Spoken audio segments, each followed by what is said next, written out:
Hello everybody, this is Molly. How are y'all doing tonight? I'm saying tonight, don't know what time you're watching.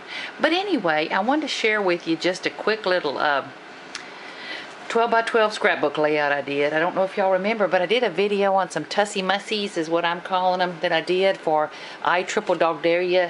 Did a Valentine toilet paper roll challenge, and I had made some Tussy Mussies that I'm going to turn into pin cushions. I swear I am.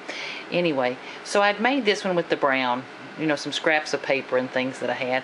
So while I had the papers out, I made a 12 by 12 layout, and I kind of like how it came out. So let me not bore you to death, but just show you real quick what I did. I don't know who the paper came from, but it's beautiful. Took some old chipboard, and then I stamped some flourishes on it, roughed up the edges, tore off some paper, and that is I want to say Stormy Weather. It's a Tim Holtz Distress embossing powder. I want to say Stormy Weather. I don't know. Anyway, so it's a subtle thing, but it adds a nice texture to that. That's some Tattered Time paper back there that I cut for the tape measure. This paper right here, I don't know if you can see it. It's actually, oh, I don't know if I can show you the back of it. It was actually the back of one of these pattern papers, and it's just a solid blue cardstock.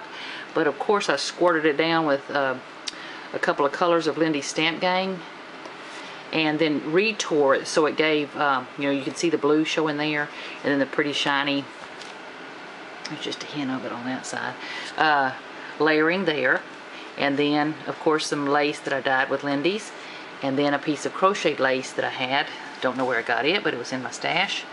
And then the corner piece, let's see if I can get up close, was, you know, one of those kind of antique brass colored things, and I just rub and buff the edge of that.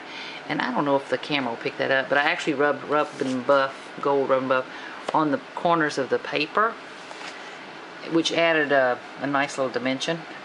Okay, now this conglomeration of stuff over here, I found in my stash some feathers. Now that one looks like it's fallen out. Let me pull him and I'll reattach him. Well, let me actually hold him up. Hold on just a second. These feathers were in my stash. They were in a bag that I'd bought from Michael's or something. But I don't know if you can see, but there's the softest touch of blue on that feather, so it matches real well. The glue dots are not wanting to hold it on, so I'm going to have to glossy accent it or something. But anyway, enough said about that. You got to see some feathers picking out there. This is some of the ribbon from Flights of Fancy Boutique. I'm just loving that. These are some of my favorite old buttons I had, so I put them in there. I took a old clock, filigree clock charm that I had, and it was again the antique bronze, or you know, a darker color, and I just rub and buffed across the top of that. I had one little chit of this lace left, one little bitty piece after I cut, so I actually rub and buffed it. So I've got a gold there, you know, in contrast, makes it look completely different. This is about a 1,000-year-old piece from K & Company, if y'all remember that. And then I have a bad habit of buying flower bushes from Michael's when they go on sale, and I just, you know, go look at them and try to find the ones that look the prettiest to me. And then of course they're cheap. Could have been Hobby Lobby, could have been Michael's. But anyway, I found these solid blue flowers. Well, I've distressed the edges a little bit with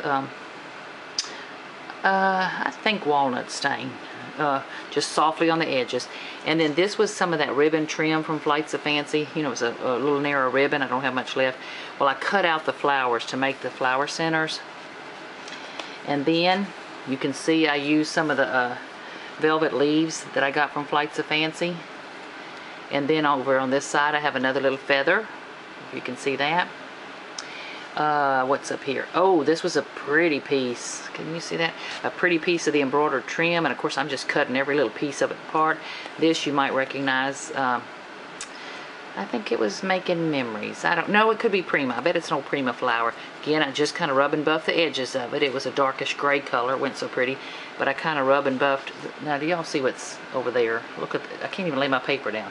But anyway, so I like how it came out. I just think it's going to be perfect for a pretty old vintage photo or a new photo. I maybe print in sepia tones or something. But that's what I did with some of the scraps. I have just enough scraps left to make a card. Wait a minute, she's about to get my feather. Okay, hold on just a minute, Sadie. I have just enough scraps left to make a card. I'm not going to bore y'all with that, don't worry. I'm going to get on to some other projects.